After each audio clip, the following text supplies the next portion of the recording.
Oh, man, that was hot.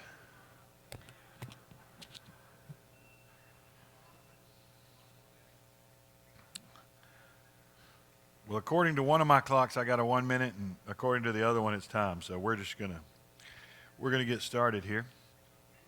Good morning, welcome everybody. If you're joining us in person or on the feed, we're glad you chose to be with us this morning. This is our Sunday morning Bible class for June the 11th. We are continuing our journey through the Gospel of Matthew. We've been doing that for a number of weeks. We're in the final week of Jesus. We're in Matthew chapter 25. If you want to go ahead and turn over there, that's where we're going to end up.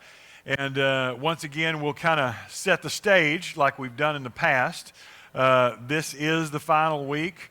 Jesus has entered Jerusalem on the colt of a donkey, the foal of a donkey, and that was a kingly proclamation. We talked about that. He came in and went immediately to the temple where he caused a stink, turned over some tables, made a lot of people mad, and then after that, all the religious leaders began to come at him with different kinds of questions and different kinds of challenges. And after he silenced all of those, he began this discourse where he started pronouncing woes on the scribes and the Pharisees, and talking about the fall of Jerusalem.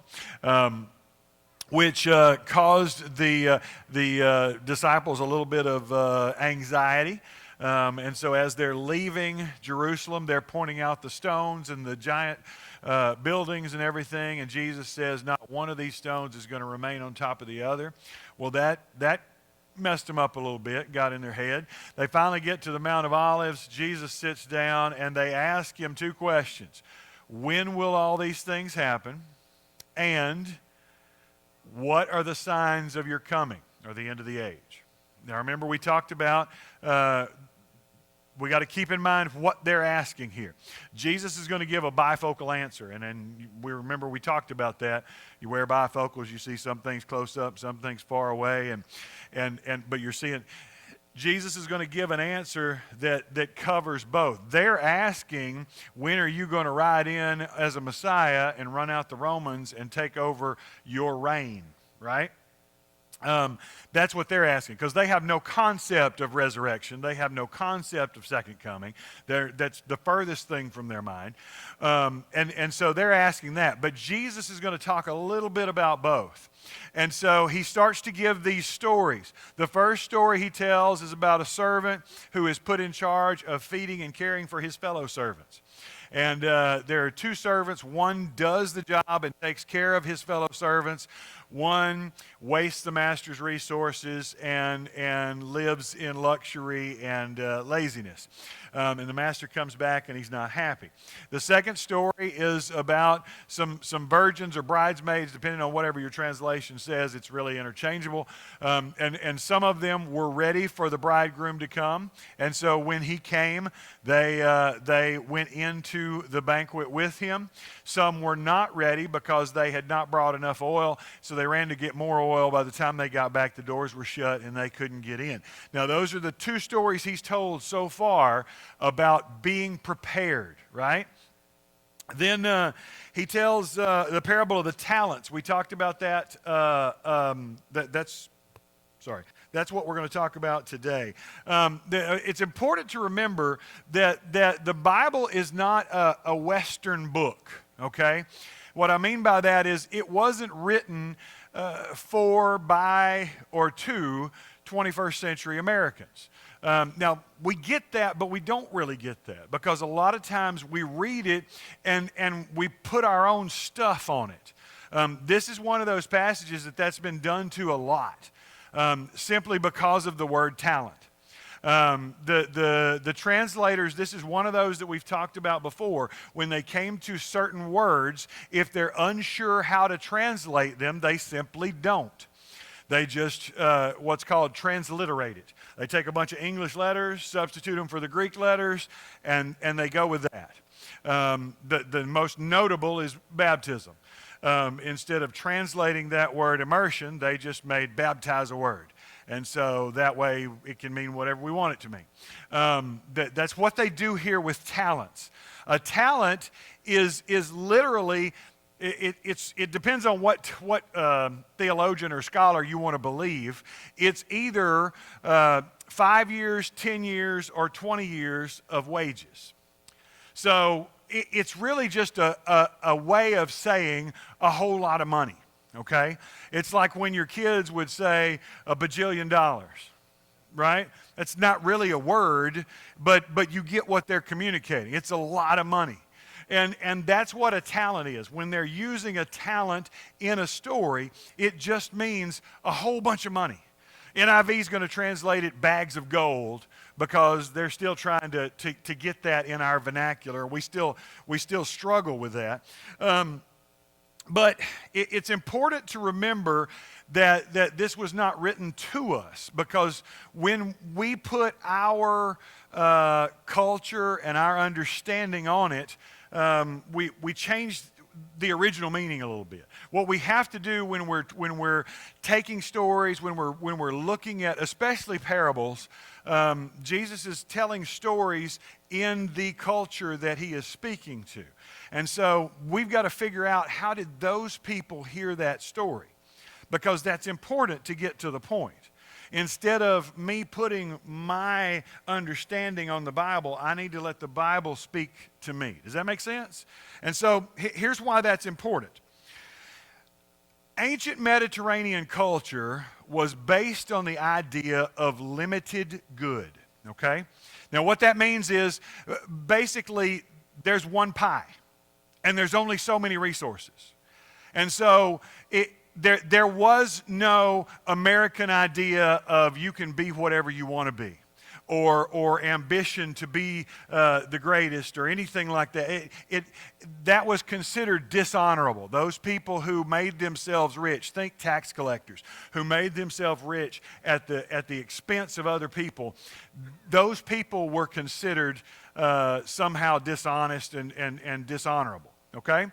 So that's important, because we look at this story through our 21st century American capitalist eyes, and we think, oh yeah, this is, but we got to think about how they would have seen it. They believed that there was a certain amount of resources, and so if I took more than my fair share, I was taking away from someone else. You with me?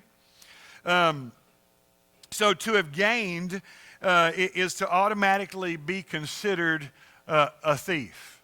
The early Christian theologian Jerome, in about the 3rd century, would write, every rich person is either a thief or the heir of a thief. So you're getting the mindset, right? Another Sirach says, a merchant can hardly keep from wrongdoing, and a tradesman will not be declared innocent of sin. So everybody who was out to get gain, to get more, to be rich, was considered dishonorable. It was shameful or even greedy. Okay? So how do you get around that? Well, if I want to get around that, the best way for me to do that is to have somebody else do my dirty work.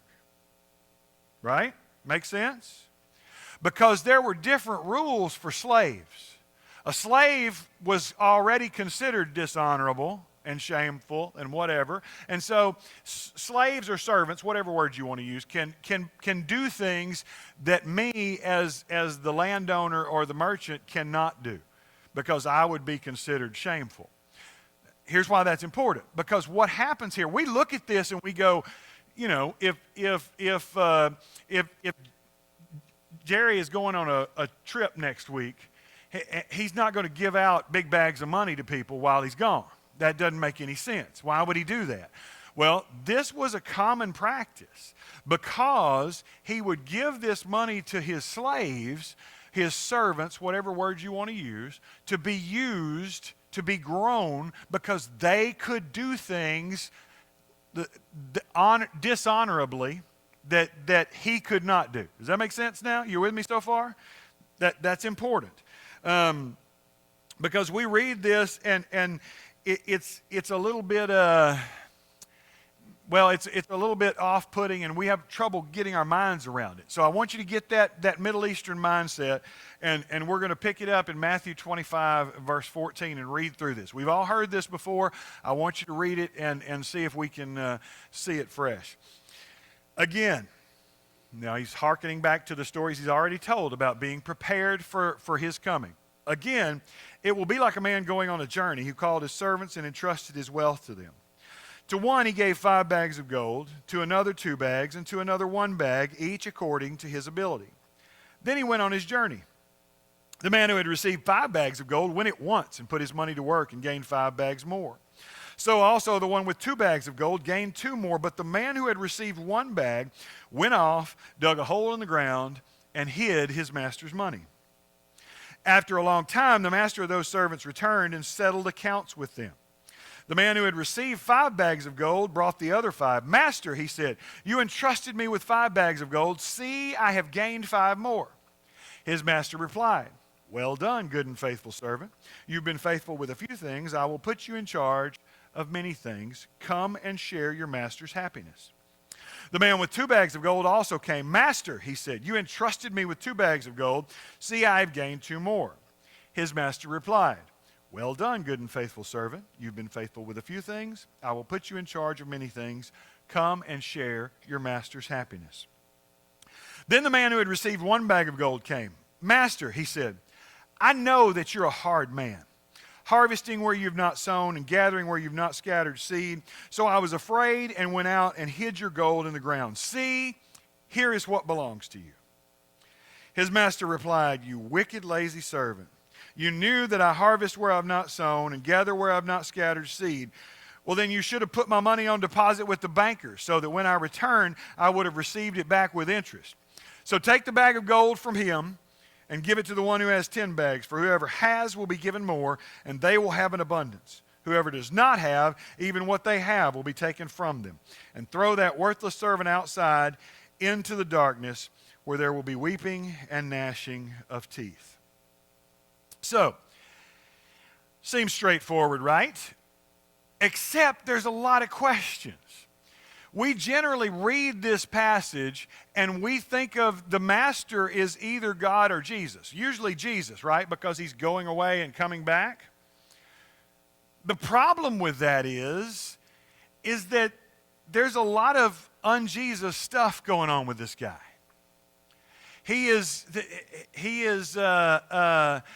Well, first of all, he's given his money to these guys to do something with. We don't know what they did with it, so I can't say that they did anything honorable or dishonorable.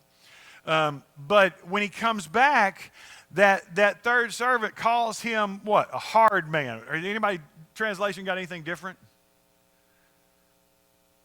He says you're a hard man is what mine says, but there may be a different word there. Difficult to deal with. Basically, the Greek word there is somebody who's really a jerk. I don't know how else to put it. There's probably other ways to put it, but we can't say those in church. So he's just not a nice individual is what he's calling him. And so he says that to his face, and the master doesn't refute that, right? And then he tells him, you should have at least put my money in the bank, right? And we hear that with our 21st century eyes and go, well, yeah, that makes sense, or invested in the stock market or done something. The problem with that is Deuteronomy 23 says that Jews were not allowed to put their money on interest. So this master who we've equated with Jesus is now telling this servant to break the law of Moses. That doesn't make sense.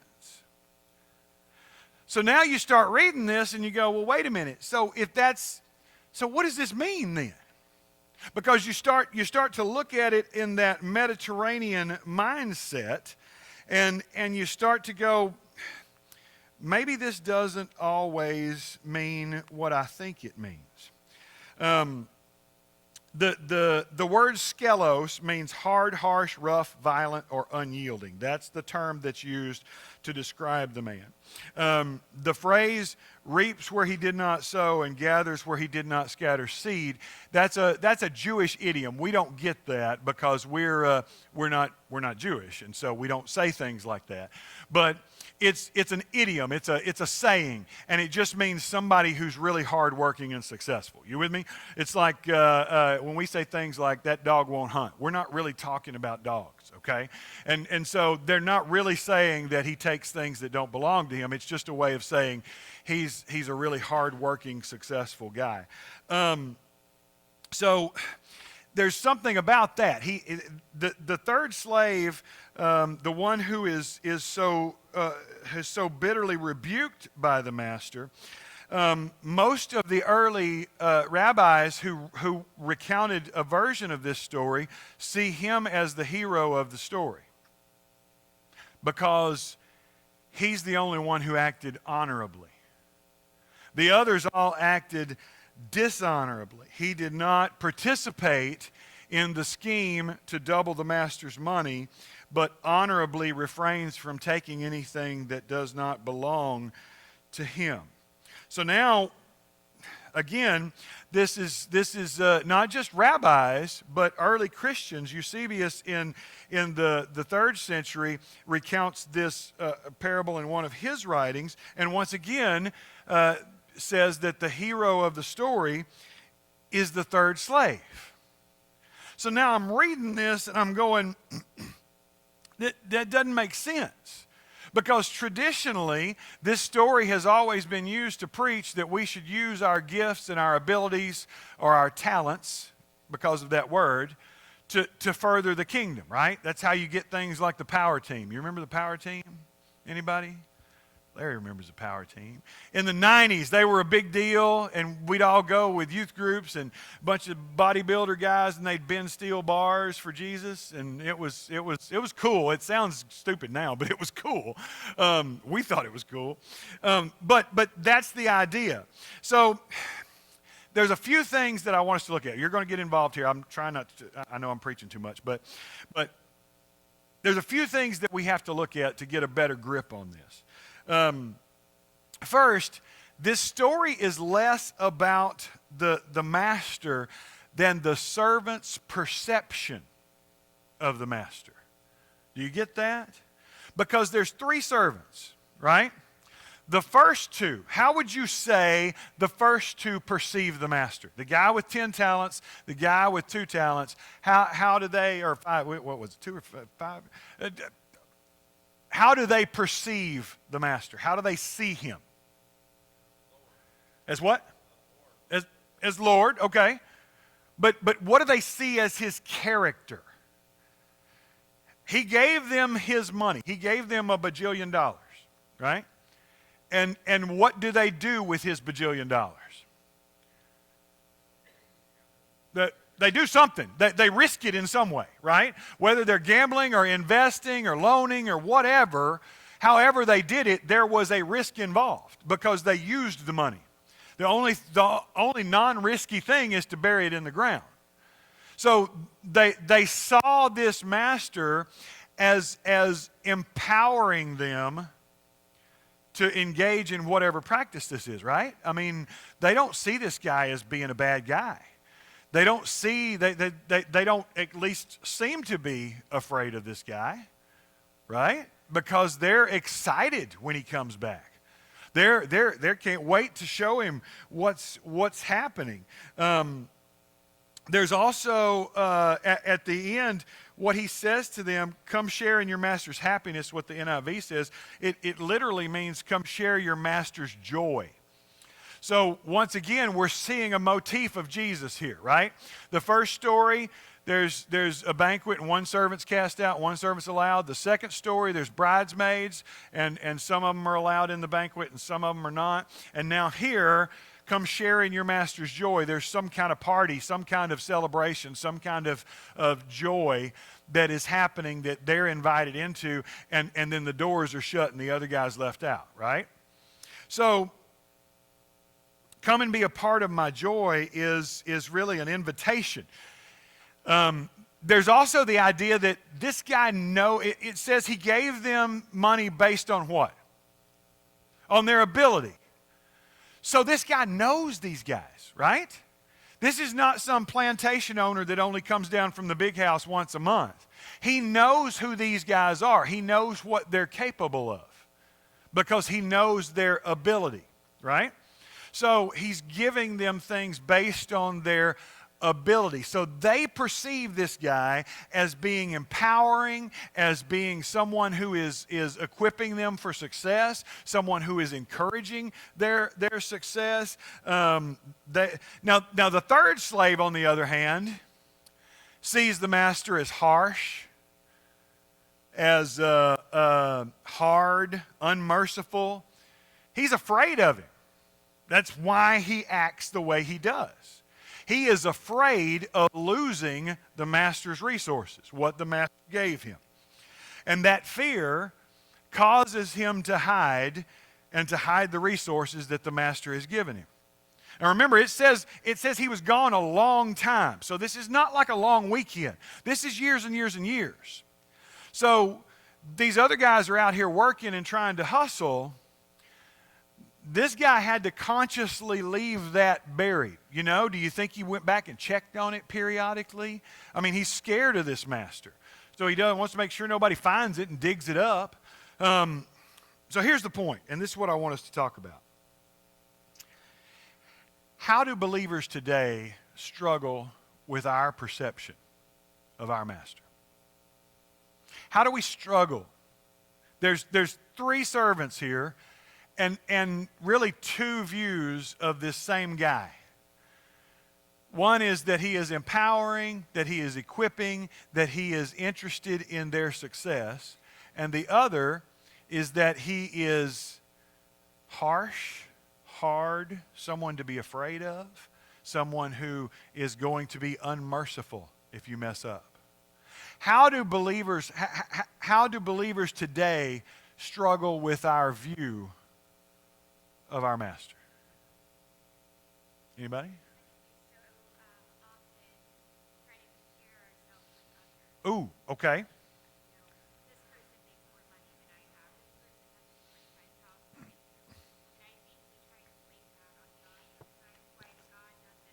Mm.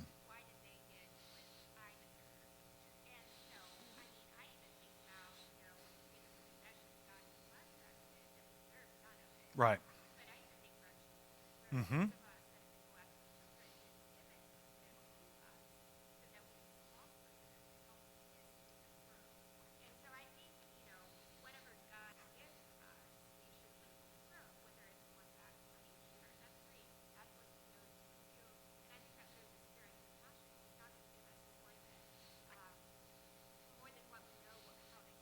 Absolutely.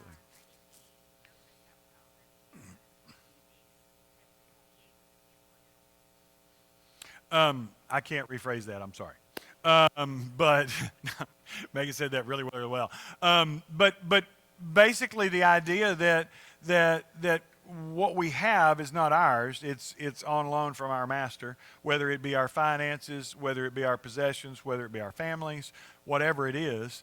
And that he does know us. If he would have given this third guy $10 bajillion instead of one, you think he's feeling pressure with one. I mean, the 10 would have been way too much for him.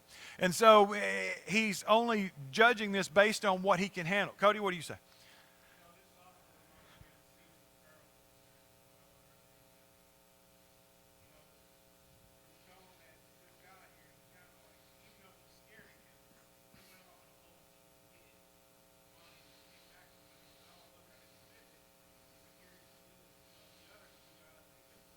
Mm-hmm.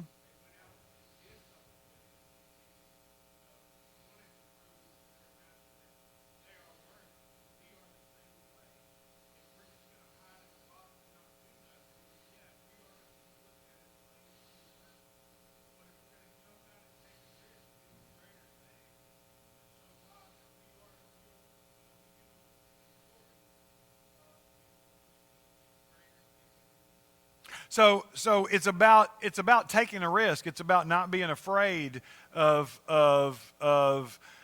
growing whatever it is we've been given. Jason? It makes me wonder what would have happened if the two that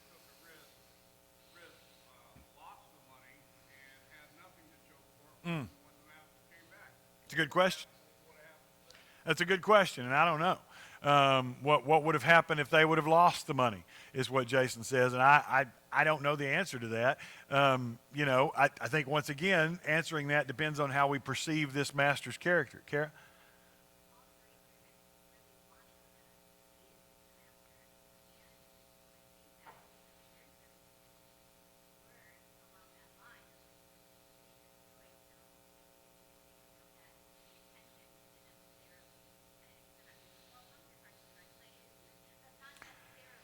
Right, right. All three of them wanted to please the master. And even the third servant, who is called wicked and lazy, was not doing these things because he was wicked and lazy. He was doing these things because he thought the master would be pleased that he hadn't spent the resources that he was given. Kevin and then Evan. That rhymed.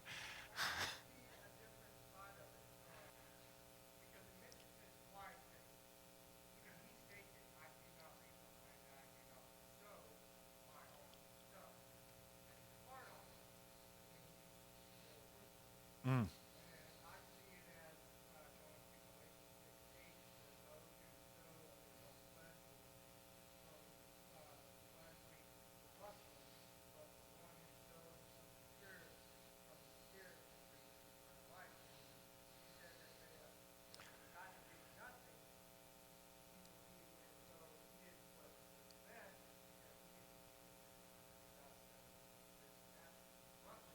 Right.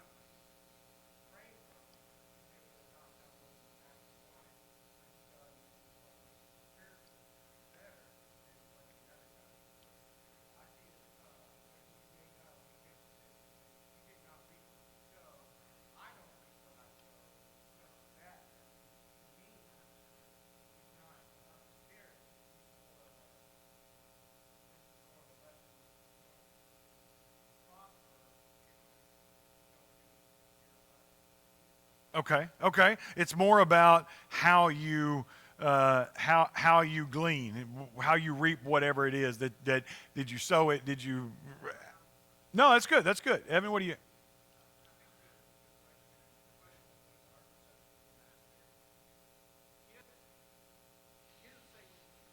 Right.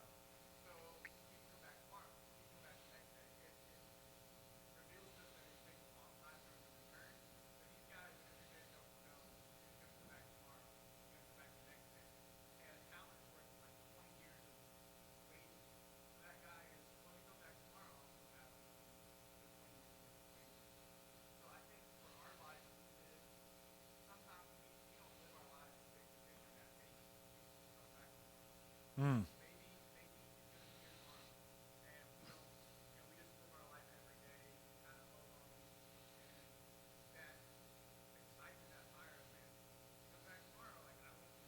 Mm-hmm. Everyday life. No, that's good, and that's a good segue into the next question that I want to ask, because he we have to remember what's going on here. We talked about the context, right? They asked two questions. When will all these things happen? That's referring to the destruction of the temple. And what will be the sign of your coming in the end of the age? And so the first one, Jesus says, within this generation, within 40 years. And he's pretty much spot on. It happens in about 37 years from right now. And so within this generation, within 40 years, you're going to see the temple destroyed. But the second one, Jesus really says, I got no idea. I got no clue. And anybody who tells you they do is lying to you. That's the Jeff paraphrase version. But what he says is, I don't know. And even the angels in heaven don't know.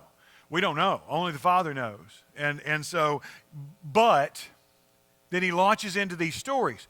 But because you don't know, you need to live like it could be any time. You need to be prepared. It's about how you use your resources. And then he starts telling these stories. He tells the story about the servants. And one's doing what he should, one's doing what he shouldn't. Master comes back. He tells a story about the bridesmaids. Some are prepared, some are not. Bridegroom shows up unexpectedly. They're not ready. And now here's this. Some have the money, some have less money. He comes back. They're not ready for it. And so here we are with it's about being prepared, right? It's about what Evan's saying, that we don't know when he's coming back. that's the point that Jesus is making with all these stories. You don't know. I don't even know. And so because you don't know, you need to be ready. So I think the question, and maybe I just answered it, but I want to hear your thoughts. How does this parable of the talents, fit into Jesus' bigger point that he's making here about being ready and about managing our resources? Cody? Say it again. Okay.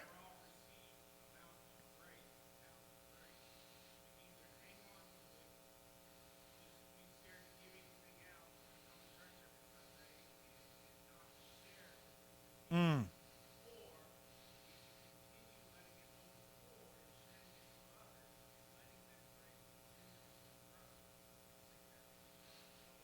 That'll preach right there. Cody says we've been given a gift of grace, that our salvation is a gift of grace, and that we can either choose to hide that and keep it all to ourselves, or we can choose to share that and to grow that. I buy that.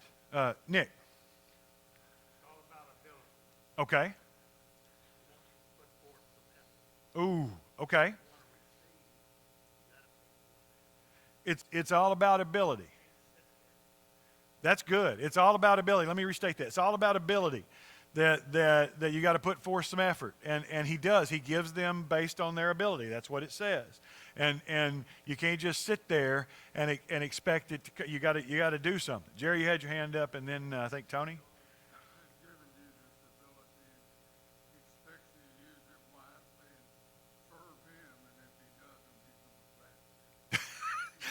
He expects you to use what you've been given wisely. I buy that. Tony?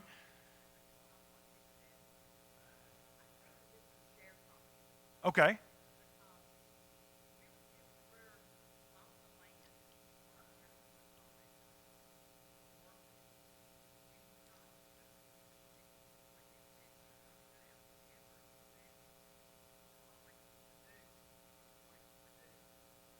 Okay.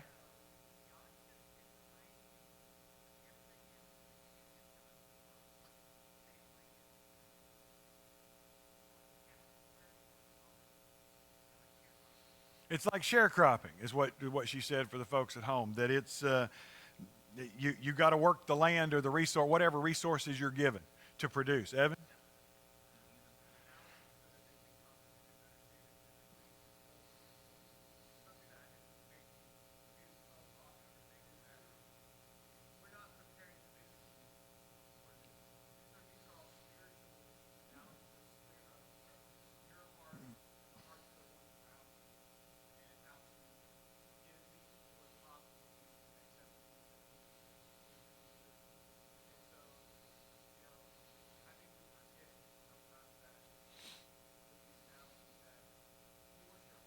Mm.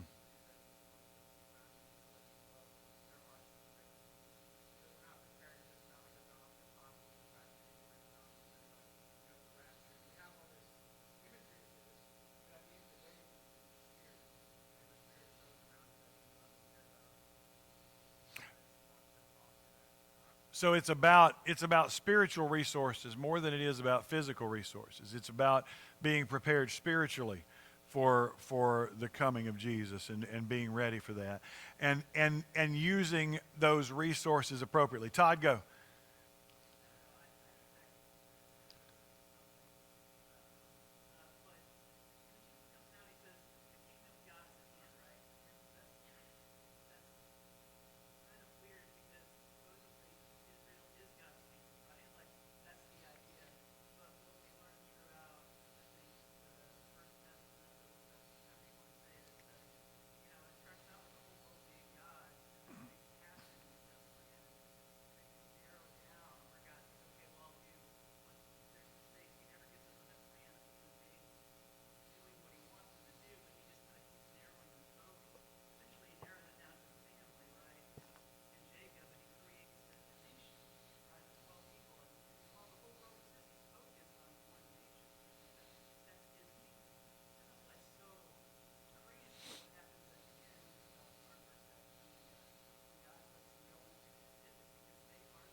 Mm-hmm.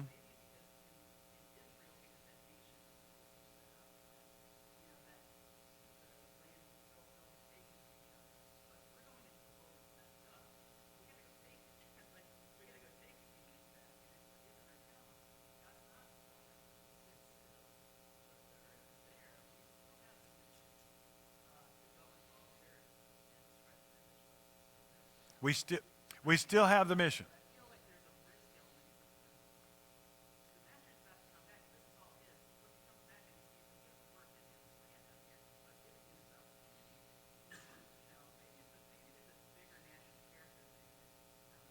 No, I like it. I like it, Nathan.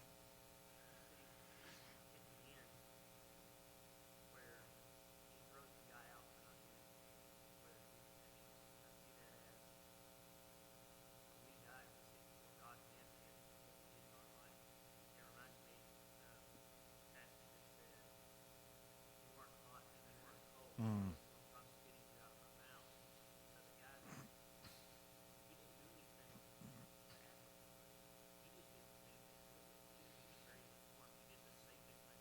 Right. Mm-hmm.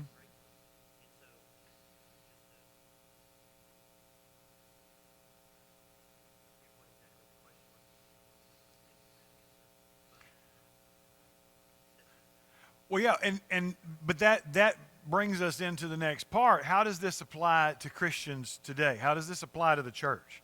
Because increasingly we see Christians withdrawing into ourselves, and we separate ourselves from the world, and we have our own little stuff and our own little bubble, and we don't want to get out there, and we don't want to be we we don't want to be in the world, and we're gonna have our own movies and our own music and our own books and our own everything, and we're just going to separate ourselves from everybody, and we're gonna hide inside of our church buildings and hope that the big bad world doesn't come to get us. That's a lot of Christianity today. That's a lot of what we hear preached. That you just need to hide out, and you need to be good, and you need to do the honorable thing, right? The third servant is the guy who hid out and was good and did the honorable thing. And he's the one that's condemned. That's the point. In a Middle Eastern mindset, the only one who did what was right was the third servant. But in Jesus' version of the kingdom, that's the guy who's getting thrown out. Why? And how does that apply to us in churches today, Larry? Go back to your first question. How do we seek the ruler, the Lord? Mm-hmm. How do we nowadays see God? There's so many people that claim to be Christians who think that they've got to work really, really hard. They don't understand grace. God's out to trip them up. If saved, better be saved, type idea. Mm-hmm. In my life, I hope I did enough to be saved. All those kind of things. The non-believers say God was an evil tyrant, wiped out the people in the Old Testament and all this kind of stuff. How can he be a loving God if he allows this to happen to children and this to happen to whatever? It depends on how you look at God. Mm-hmm. And if we're not following him because we love him and trust him as our Father and know that he wants what's best for us, his plan doesn't match up with our plan, then he must be evil. That we're like that third servant who, I'm not going to do anything that might possibly upset God, rather than stepping out and trusting him, seeking first the kingdom of God, and all these things will come to you. He wasn't seeking the kingdom, he wasn't trying to please the master, he was just trying to make things safe. Mm. Safe is one of the great things in the Chronicles of Narnia. Aslan is good, but he's not safe. He's not safe. Yep. No, that's and it is about your perception. Preston, what do you have to say?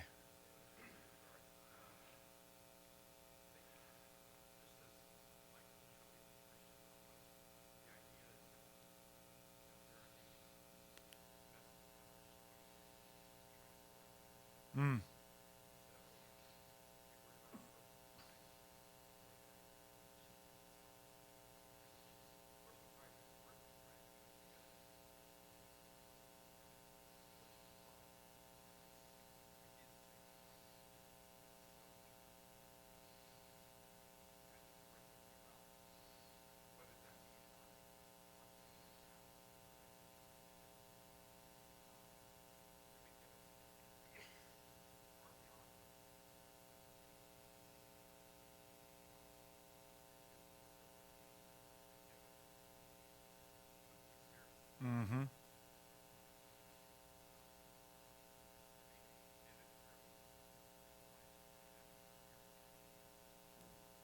I think that's very much so. Sloan, you had your hand up?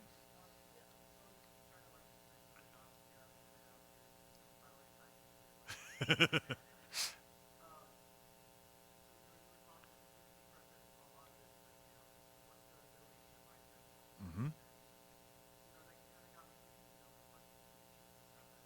Mm-hmm.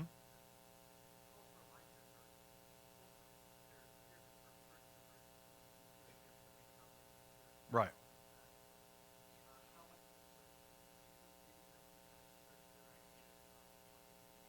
Mm-hmm.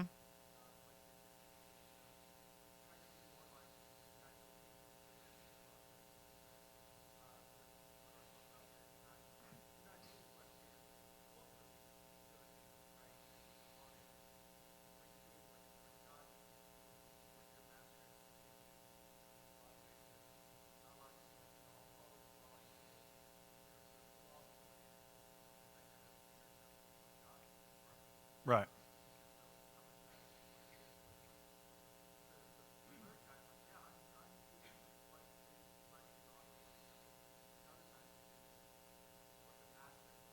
Mm. That's a good point.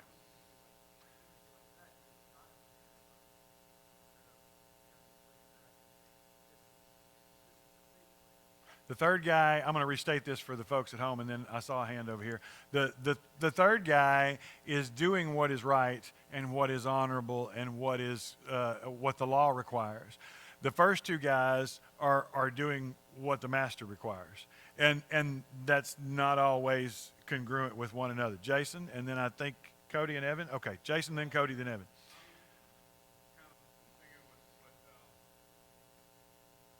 Sloan.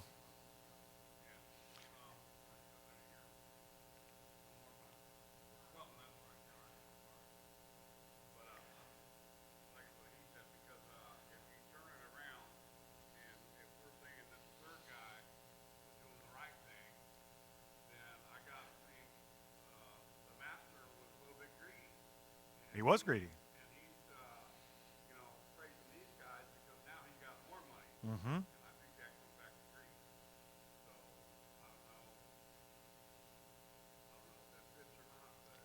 Yeah, I mean he is about gaining more. Cody, what did you have to say?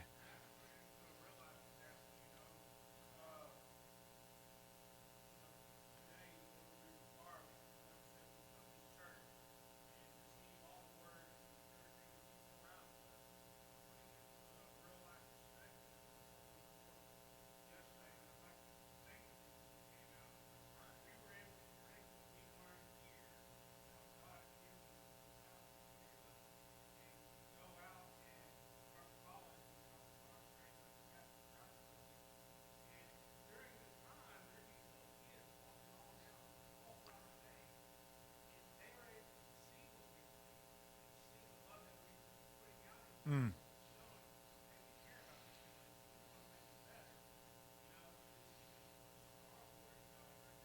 right.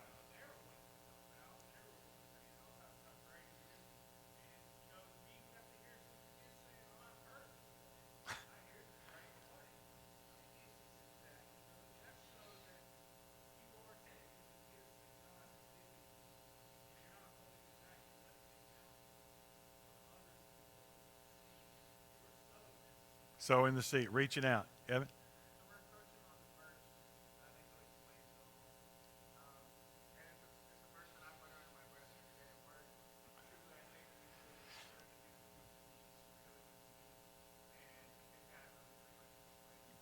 That is.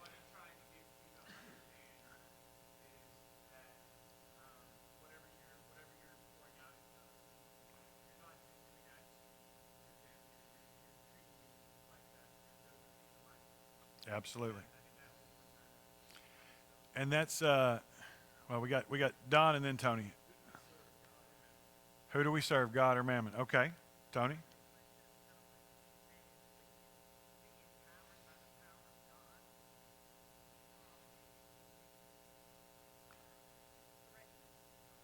Ooh. We can be empowered by the power of God, or we can be threatened by the power of God. Yeah?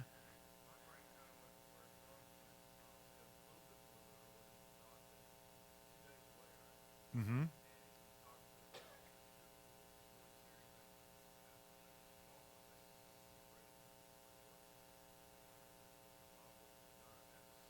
Exactly. He's preparing them for what's going to happen at the end of the week.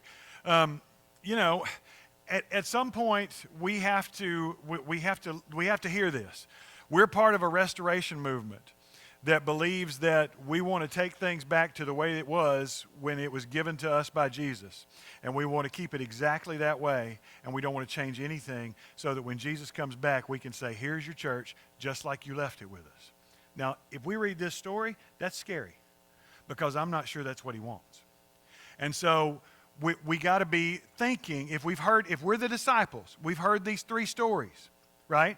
The servants, one was ready and one wasn't. The bridesmaids, one group was ready and one wasn't. Now the parable of the talents, 2 servants were prosperous and one wasn't. It's all about being ready. And so you got to be going, okay, Jesus, how do I get ready? So you're telling me I got to be ready. I get it. I got to be ready. How do I get ready? And I promise Evan and I haven't talked. We've been tag teaming all morning. But that's the next story. The next story he's going to give in Matthew 25 is, this is how you get ready. And it's interesting that it's not about you followed the law perfectly. It's not about you were baptized the right way. It's not about you didn't do this or that. It's about, I was hungry and you fed me. I was naked and you clothed me. That's the separation. So that's next week. We're out of time. Thank you for your participation this morning. We got about 14 minutes, and you can take care of your business and talk to some people and hug some necks. We'll be in here to worship at 10 o'clock.